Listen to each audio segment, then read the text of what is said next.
The question is, write about the main points in the lives of Bilal and Abu Sufyan. This is from, it's the first Islamic community. And what can be learnt from Bilal's role in the Islamic community? What can we learn from Bilal's role? In other words, he had a role in the Islamic community. What can we learn from it? So, what do we learn? His role when he suffered for Islam. Imagine he was one of the really, really early converts. And remember how much he was persecuted and tortured, and he suffered for Islam. Imagine he set an example.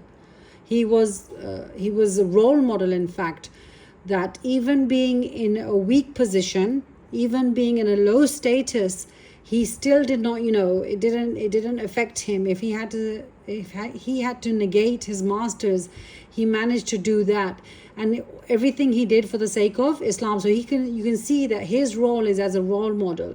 That it doesn't matter what status you are, even if you're weak in society, if you have to stick up or stand up for something that is right, you will do so. So he suffered and he stood up for Islam.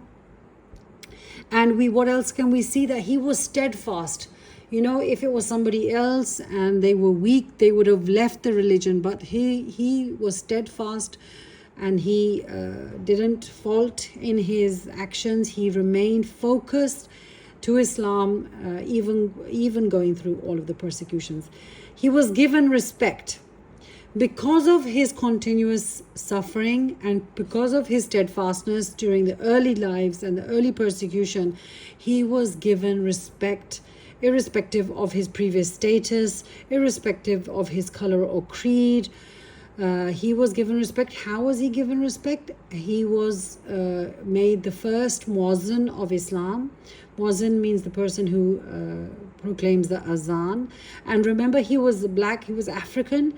So Africans have beautiful voices. Even today, the best singers, I think, I'm not sure now, maybe Gore also sing as good, but blacks have really, really beautiful. They have soul, they have bass in their voices. So he was given the duty, because he had a beautiful voice, he was given the duty of proclaiming the azan, and that he continued to proclaim the azan up till the life of the Prophet ﷺ. And then after the life of the Prophet ﷺ, he said that it's very difficult for me to proclaim the azan once that the Prophet has passed away. And Hazrat Bilal was not just the muazzin, he also took part in many battles. He took part in many battles. He was an equal, he was equal to the rest of the companions, whether they were well off. He would fight for Islam as the rest fought for Islam.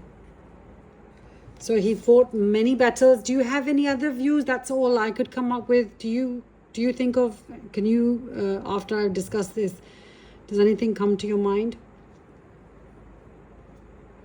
What do you see is equality in the Muslim society, basically. It's not prejudiced, it's not racist, it's not biased.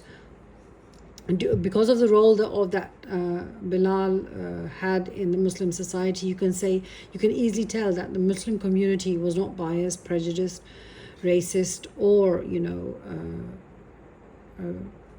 based on what do you call it, superiority or inferiority based on the creed, color, or country that you belong to.